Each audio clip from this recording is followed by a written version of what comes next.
My wife fell for the female delusion calculator, questioned my value as a man, and I let her chase high-value fantasy until reality ended our marriage.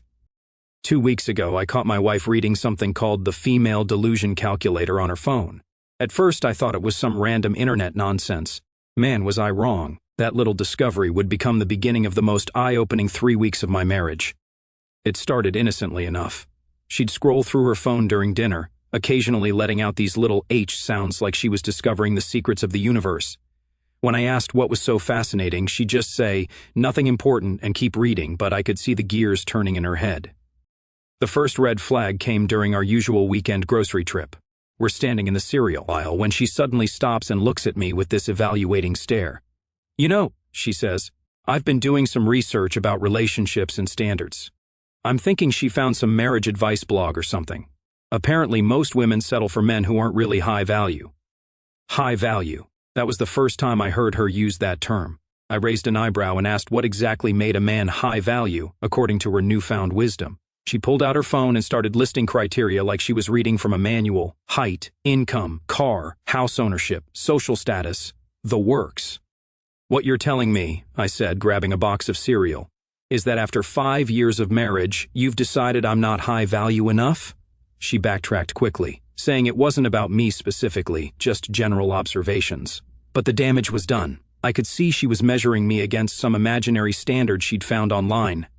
The next few days, her behavior shifted completely. She'd make these passive-aggressive comments about successful men and how they provide better lifestyles. During our usual evening shows, she'd point out male actors and comment on their provider qualities. It was like living with a completely different person.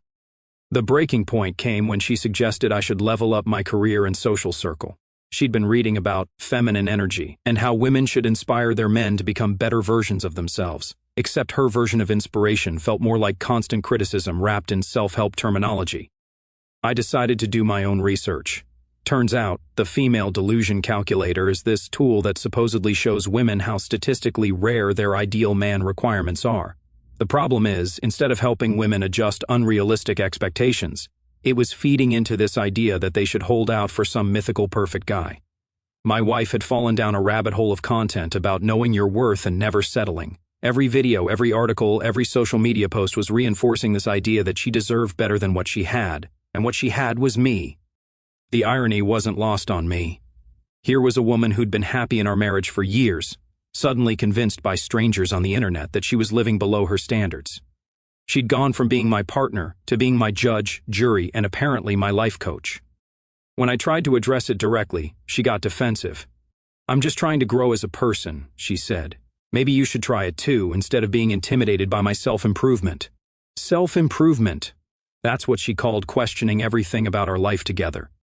The final straw came when she started talking about taking a break to reassess her options. She'd been reading about women who left their husbands and found better partners. Success stories, she called them. Stories of women who refused to settle and ended up with their dream men.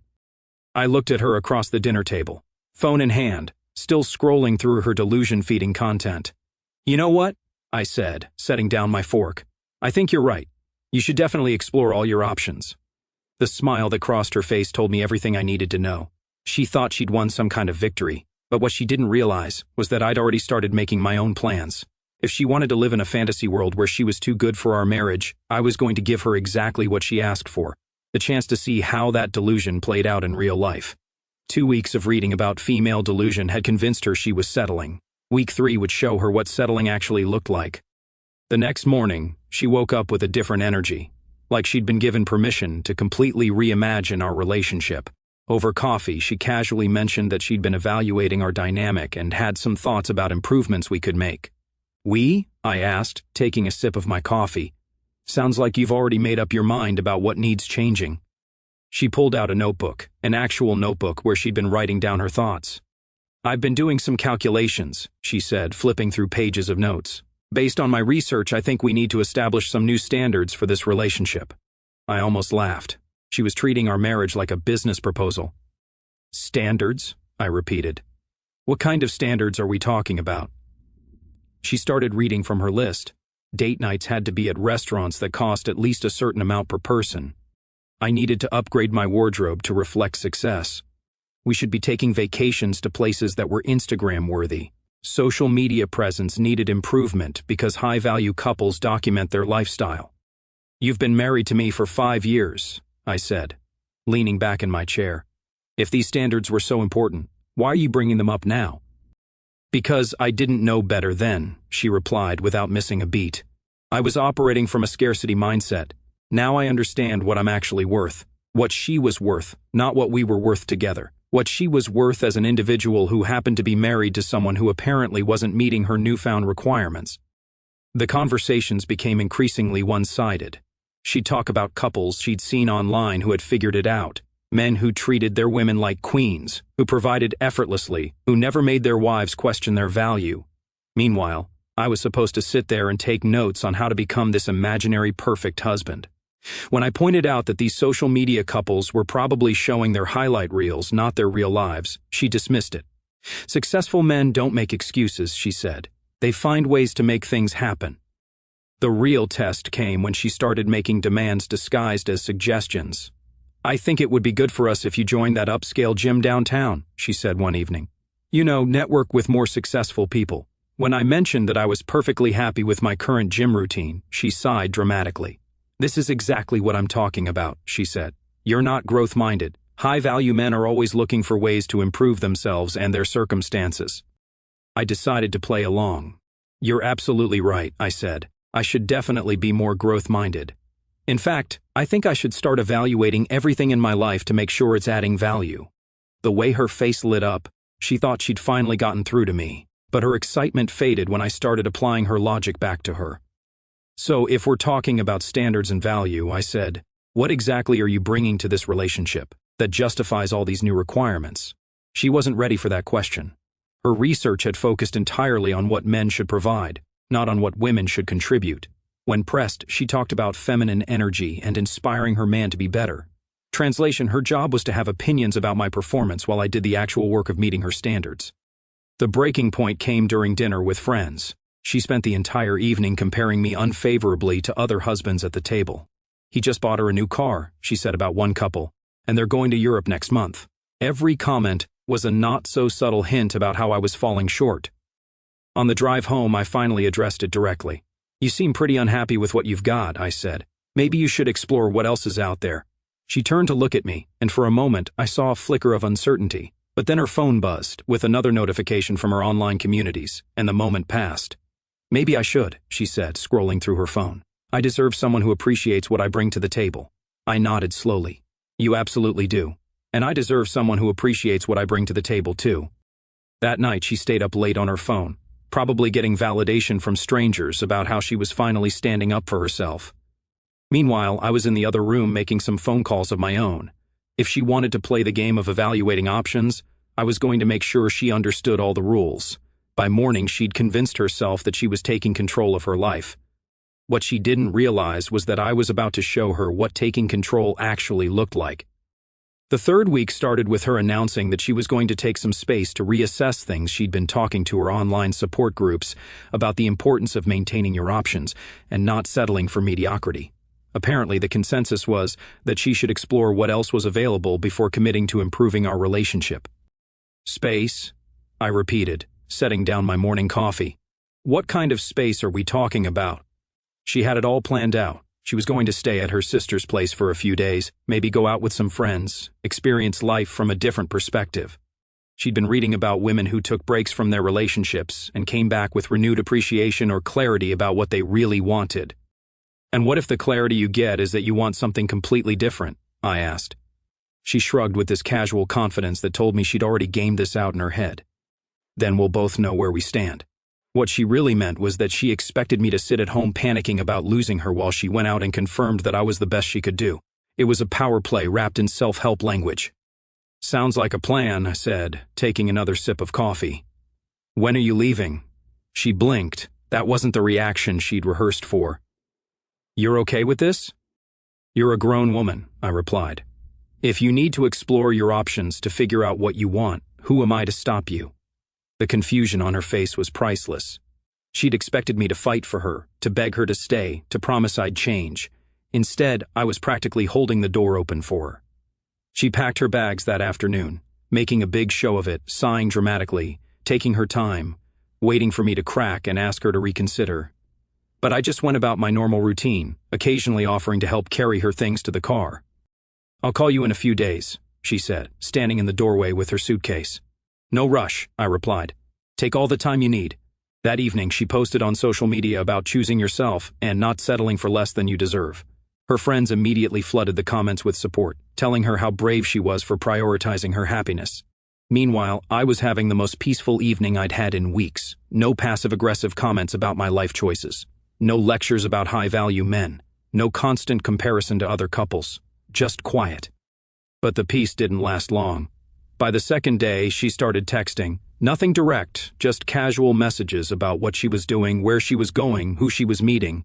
She was painting a picture of this amazing life she was living without me, waiting for me to get jealous or worried. Having dinner at that new steakhouse downtown, she texted with a photo of her meal, the one you said was too expensive. I responded with a simple, "Looks good. Hope you're enjoying it."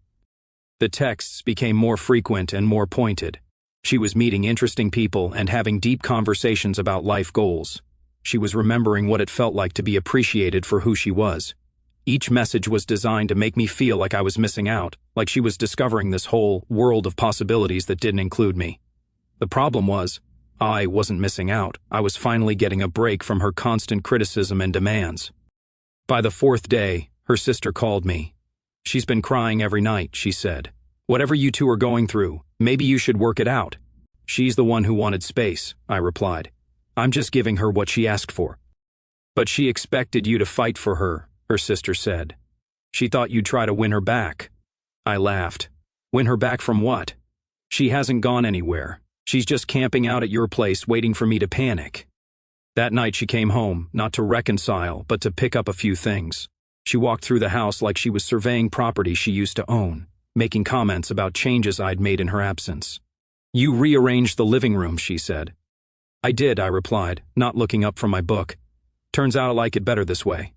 She stood there for a moment, waiting for me to ask about her week away, about the people she'd met, about the realizations she'd had. When I didn't take the bait, she tried a different approach. "I've been thinking about what I want," she said, "and I think I need someone who's going to fight for me, who's going to show me that I matter." I looked up from my book. "You matter," I said, "but I'm not going to fight for someone who's already decided I'm not good enough. If you want to leave, leave. If you want to stay, stay. But I'm done playing games."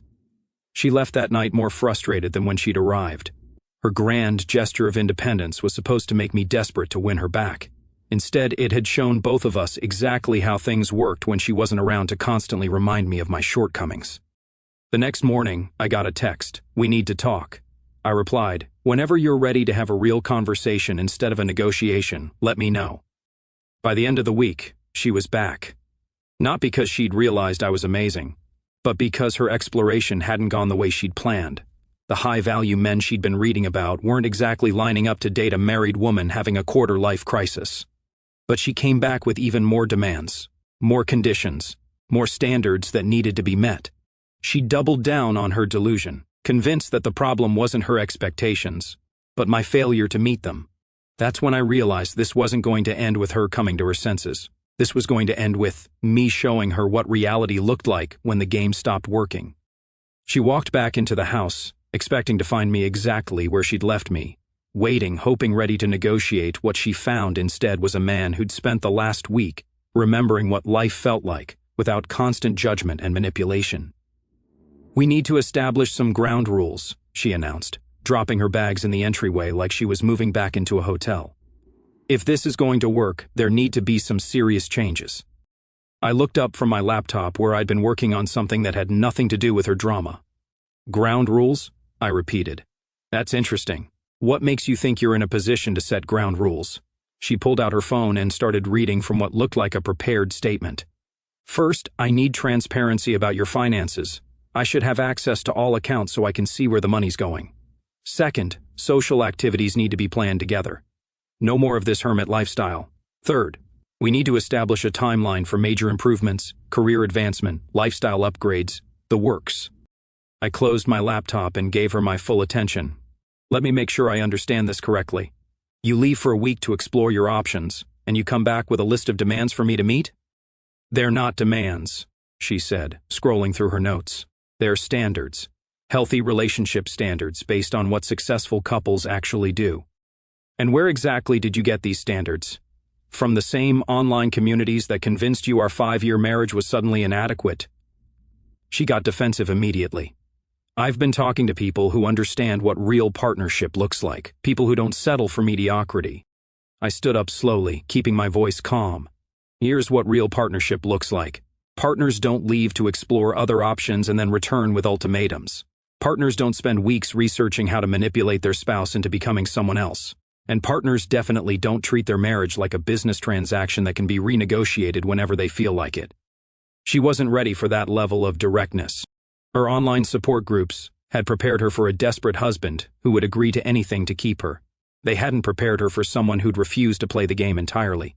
You're being defensive, she said, falling back on her script. This is exactly the kind of closed-minded thinking that's been holding us back. No, I replied. What's been holding us back is your sudden decision that everything we built together isn't good enough because strangers on the internet told you that you deserve better. That's when she played her ace card. Maybe I do deserve better, she said, watching my face for a reaction. Maybe I deserve someone who's actually excited about growing together instead of fighting against every suggestion I make. I nodded thoughtfully. You know what? You're absolutely right. You deserve someone who's excited about meeting your standards. And I deserve someone who's excited about the life we already built together. The confidence started draining from her face. What's that supposed to mean? It means I'm done pretending that this is about self-improvement or healthy relationship standards. This is about you getting bored with reality and deciding that I should transform into some fantasy version of a husband to keep you entertained. She tried to pivot, sensing that her strategy wasn't working. I'm not asking you to become someone else. I'm asking you to become the best version of yourself. The best version of myself according to who? You or the people online who don't even know us? She pulled out her phone again, probably looking for backup from her digital cheerleaders.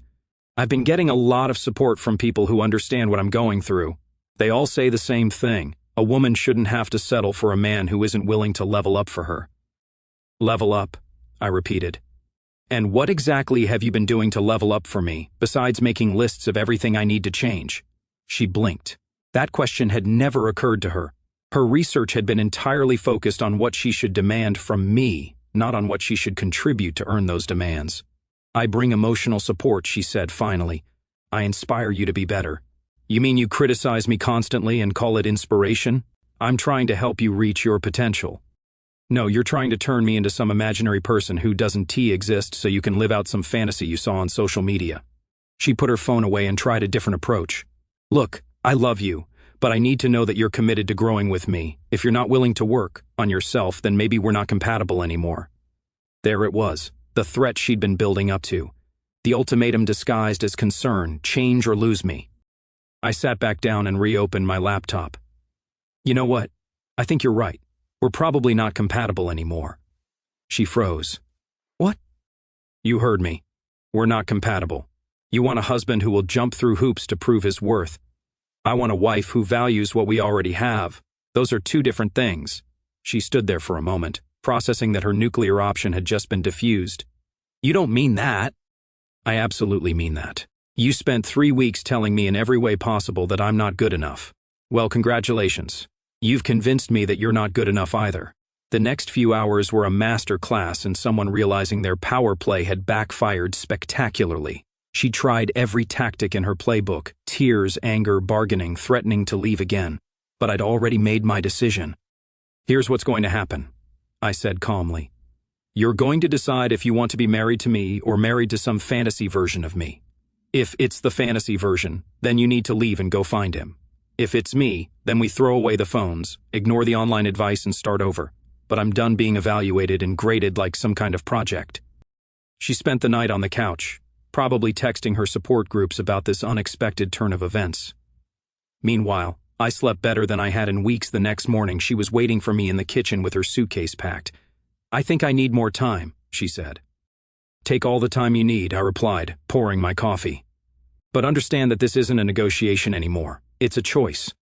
3 days later, she called, not texted, called. That told me everything I needed to know about how her second round of exploration was going. "I've been thinking," she said, her voice different than it had been in weeks, less demanding, more uncertain. "Maybe we should talk." "I'm listening," I replied, not making it easy for her. "Can I come over? I think this is something we should discuss in person." When she arrived an hour later, she looked like someone who'd been having a very different week than she'd planned. The confident woman who'd walked out with her ultimatums had been replaced by someone who was starting to understand the difference between fantasy and reality. "I've been doing a lot of thinking," she started, sitting across from me at the kitchen table, "and I realized that maybe I've been approaching this wrong." "Wrong how?" She took a deep breath.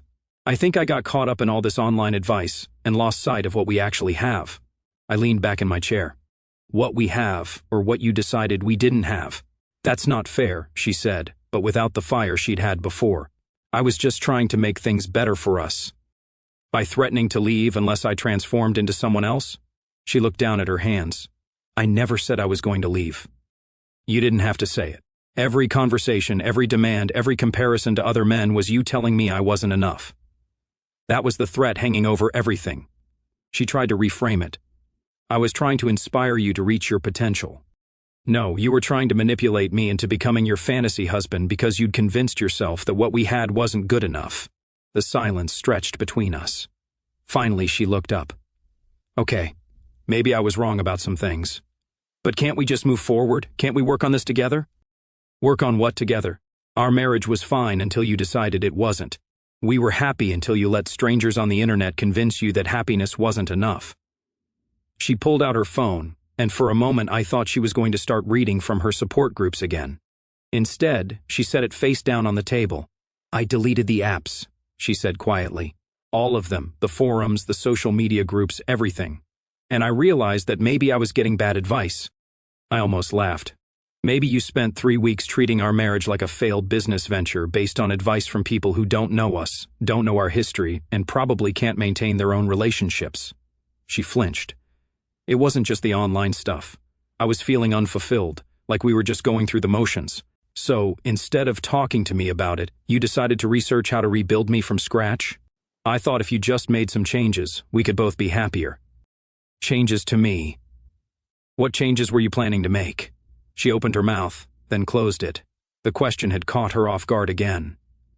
"I was supporting you," she said finally. "I was trying to help you become better by constantly criticizing everything about our life and comparing me to other men." "That's not what I was doing." I stood up and grabbed a notebook from the counter. "Actually, it is exactly what you were doing. Want to hear some highlights?" I flipped through pages where I'd been documenting her comments. "You're not growth-minded, like successful men. You should network with higher-value people. You need to upgrade your lifestyle to reflect success. You don't provide the way a real man should." Her face went pale as I read back her own words. "I didn't mean it like that." "How did you mean it?" "Because from where I was sitting, it sounded like you were building a case for why I was inadequate." She started crying, but they weren't the manipulative tears from before. These were different. "I messed up," she said. "I know I messed up." "You didn't mess up," I replied, closing the notebook. "You made a choice. You chose to value the opinions of strangers over your own experience. You chose to believe that our marriage was a problem that needed solving instead of a relationship that needed nurturing. But I can fix this," she said, reaching across the table. "I can change." "Change into what? The person you were before you decided I wasn't good enough? Because that person was happy with what we had. I can be that person again." I sat back down and looked at her directly. "Here's the problem. I don't trust that person anymore because now I know that if you get bored, if you start feeling unfulfilled, if someone online tells you that you deserve better, you'll throw away everything we built together. That's not true." "It's exactly true. You spent weeks planning how to change me instead of 5 minutes asking if I was happy with how things were. You assumed that because you were dissatisfied, the problem must be with me." She wiped her eyes. "What do you want me to do? How do I fix this?" "You don't fix this. You live with the consequences of it." "What does that mean?" I leaned forward. "It means that you broke something that can't be unbroken. You took our marriage and turned it into a performance evaluation. You took 5 years of partnership and decided it was all inadequate because it didn't match some online fantasy. But I realize now that I was wrong. You realize now that your fantasy didn't work out the way you planned. There's a difference." She sat there, finally understanding that her apology wasn't going to reset everything back to how it was before. The damage was done, and we both knew it. "So, what happens now?" she asked. I looked at her for a long moment. "Now you get to live with the delusion alone, just like you wanted." The divorce papers were filed 2 weeks later. She tried calling, texting, even showing up at my door. But the conversation was over. She'd made her choice when she decided our marriage needed fixing instead of appreciating it. Her family called me. Her friends reached out. Everyone wanted to know if we could work things out. The answer was simple. You can't work things out with someone who fundamentally believes you're not good enough. 3 months later, I ran into her sister at the grocery store. She looked uncomfortable, like she wasn't sure if she should say something. "How is she doing?" I asked, genuinely curious. Her sister sighed. "Not great. She's been on dating apps for 2 months, keeps talking about finding someone who meets her standards. Any luck?" The guys who meet her financial requirements aren't interested in anything serious. The guys who want something serious don't meet her requirements. She's stuck in this weird loop. I nodded. It was exactly what I'd expected. The female delusion calculator hadn't been wrong about the statistics. High-value men who checked all her boxes weren't looking for women who brought nothing but demands to the table. "She asks about you," her sister continued. "Wants to know if you're dating anyone." "What do you tell her?" "You seem happy." I was happy. Happier than I'd been in months. No more walking on eggshells. No more constant evaluation. No more feeling like I had to prove my worth every day. I'd forgotten what it felt like to just live without judgment. 6 months after the divorce was finalized, she sent one last text. "I made a mistake. Can we talk?" I stared at the message for a while, remembering the woman who'd been so sure that she deserved better. Now she was learning what better actually cost. I typed back, "You didn't make a mistake. You got exactly what you wanted, the chance to find someone who meets all your standards." She replied immediately, "But I miss what we had. What we had wasn't good enough for you. Remember, you spent weeks explaining that to me. I was wrong. You were honest. For the first time in our marriage, you told me exactly how you felt about our life together. I'm grateful for that honesty." The conversation ended there. She'd finally gotten her delusion, and now she had to live with it. A year later, I heard through mutual friends that she was still single, still searching for that perfect, high-value man who would check all her boxes. Meanwhile, I'd started dating someone who appreciated what I brought to the table instead of constantly measuring it against impossible standards. The irony wasn't lost on me. My ex-wife had read about female delusion for 2 weeks, spent 1 week living it, and now got to experience it permanently. She'd traded a real relationship for a fantasy and discovered that fantasies don't keep you warm at night. Sometimes the best thing you can do for someone is give them exactly what they ask for. She'd asked for the chance to find better. I gave her that chance. Now she knows what better actually looks like, a lot lonelier than what she had.